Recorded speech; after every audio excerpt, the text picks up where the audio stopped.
Existence does not begin as a question.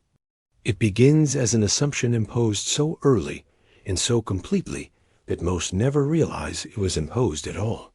You are not asked whether you want to enter this world, whether you accept its conditions, or whether its logic convinces you. You are simply placed inside it, surrounded by language, rituals, expectations, and inherited explanations that declare themselves self-evident. Life introduces itself as something already justified, and that is the first deception.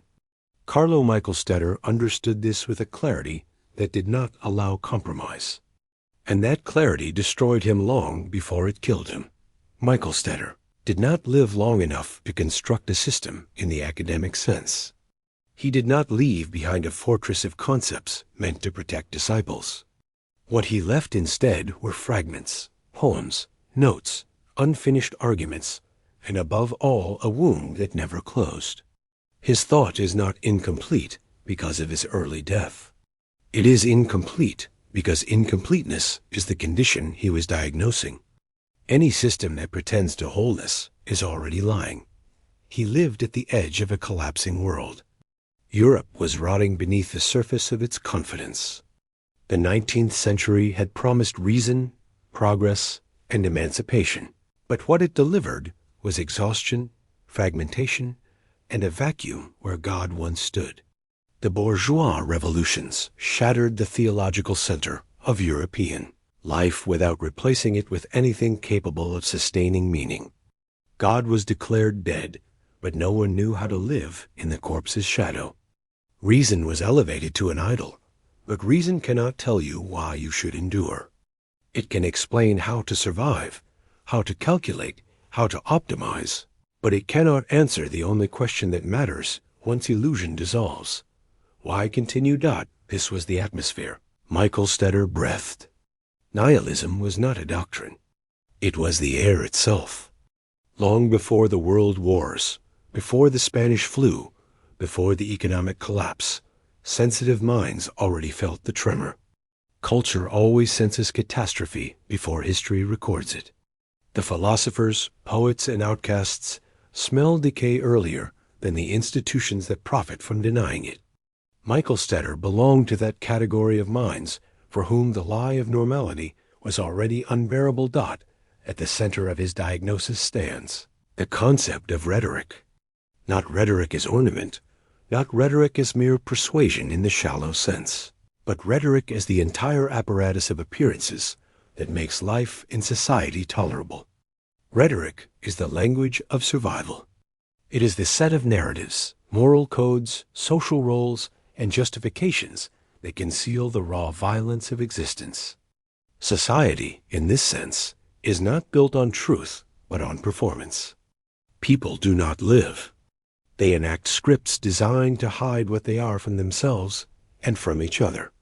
Michelstaedter saw social life as a theater of mutual deception. Courtesy masks aggression. Morality masks fear. Cooperation masks competition. What appears as harmony is merely the temporary alignment of competing wills. Here the influence of Schopenhauer is unmistakable. Beneath every gesture lies a blind will that desires without end, that consumes without satisfaction, that must always want again after it has obtained. This will does not reason. It does not aim at happiness. It only persists. In such a world, social bonds are not expressions of unity, but strategies of containment. Individuals negotiate appearances to survive among other individuals, equally possessed by the same insatiable drive. Violence does not always manifest as bloodshed. More often, it manifests as normalization.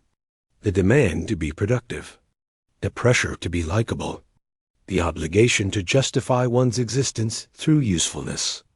These are not moral values. They are survival tactics disguised as virtue. Rhetoric extends beyond society into nature itself. The natural world, often romanticized as pure or innocent, is for Michelstaedter just another mask. Nature appears beautiful only because we refuse to look at it without filters. In reality, it is an endless struggle of forces consuming one another without purpose or memory. There is no harmony here, only equilibrium achieved through exhaustion. To call this order is already to soften it. From this perspective, progress becomes a cruel joke. More people mean more competition. More development means more refined forms of domination. History does not move toward improvement. It moves toward complication. Suffering does not diminish. It multiplies and becomes more sophisticated. The optimism of modernity is not naive. It is dishonest. Most people cannot tolerate this diagnosis. They retreat immediately into belief, ideology, or distraction. Michelstaedter did not. He pushed the thought to its end. And when you do that, you are forced to confront the most dangerous implication of all. If life is structured by illusion, if society is sustained by rhetoric, and if nature itself offers no refuge, then authenticity cannot be collective. It cannot be social. It must be solitary, or it does not exist at all. Once rhetoric is exposed, nothing remains intact. Religion collapses first, not because it is irrational, but because it is too useful. Faith offers meaning precisely where none can be found. It transforms suffering into purpose and death into transition. These transformations are not revelations. They are psychological necessities. They exist to make endurance possible. Michelstaedter understood that belief systems do not arise from truth, but from the inability to face its absence. Reason follows religion into ruin. Enlightenment promised liberation, but it only replaced one authority with another. Where God once commanded obedience, rational systems now demand compliance in the name of progress, efficiency, or humanity. But reason cannot ground value. It can organize means, not ends. When reason is asked to justify life itself, it fails silently. Society, stripped of its moral and rational disguises, reveals itself as machinery. Individuals become functions. Education becomes conditioning. Work becomes identity. Even rebellion becomes a role, tolerated as long as it does not threaten the structure that absorbs it. The system does not fear criticism. It fears withdrawal. As long as you participate, even angrily, you remain inside its logic. Against this backdrop, Michelstaedter introduces the concept of persuasion. This is not persuasion as influence over others. It is persuasion as self-possession. To be persuaded is to stand fully within oneself, without dependence on external validation, without need for rhetorical shelter. Persuasion is not comfort. It is exposure. It demands that the individual confront existence without borrowed meanings.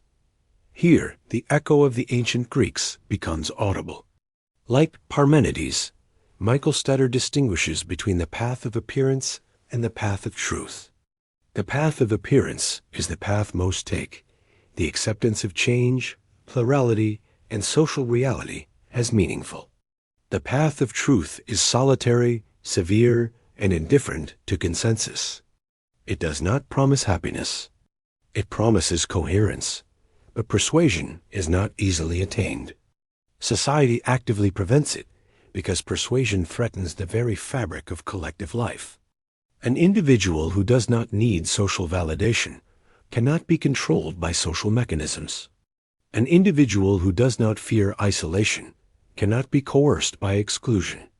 This is why authentic individuality is always portrayed as madness, immorality, or danger. The most controversial aspect of Michelstaedter's thought emerges here. If persuasion requires complete independence from rhetorical structures, and if nature itself is governed by an inescapable determinism of blind will, then what remains? Some have interpreted this as a philosophical justification of suicide. If life itself is the ultimate rhetoric, if existence is the illusion we did not choose, then leaving it appears as the final act of authenticity. This interpretation is not without weight. Michelstaedter's own death at 23 cast a shadow that cannot be ignored.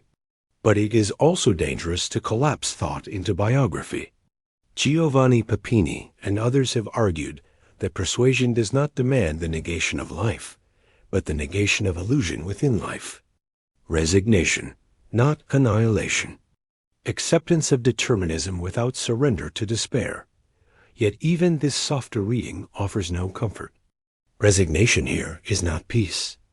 It is lucidity without consolation. It is living without appeal.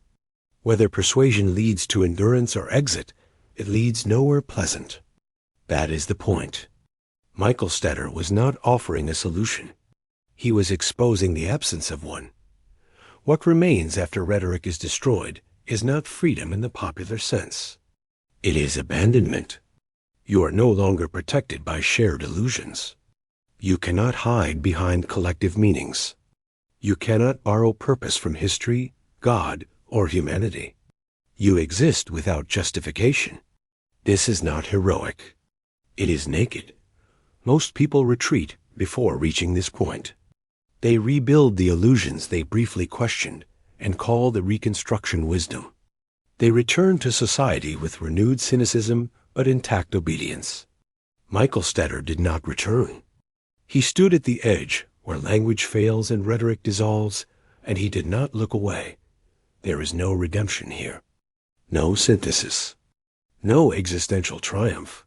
Awareness does not elevate. It isolates. To see clearly is to be cut off from the mechanisms that make life bearable. You are not rewarded for honesty. You are punished with solitude. Later thinkers would inherit this wound. Heidegger's authenticity, Jasper's limit situations, Camus' confrontation with the absurd, Sartre's condemnation to freedom all echo the question Michelstaedter left unresolved. If life has no meaning and cannot be changed, on what grounds do we continue? No answer has survived scrutiny. Wittgenstein would gesture toward the mystical, suggesting that meaning shows itself without being spoken. But this too is a retreat, a refusal to say what cannot be justified. Michelstaedter did not retreat. He refused mysticism, refused consolation, refused silence as solution. The final consequence of his philosophy is not suicide, resignation, or rebellion. It is exposure. The recognition that existence is not a problem to be solved, but a condition to be endured without explanation. Whether one continues or not is no longer a moral question. It is an existential one, stripped of rhetoric, stripped of audience, stripped of excuse. There is no conclusion, because existence does not conclude. It only ends. And until it does, the question remains open, unanswered, and unbearable.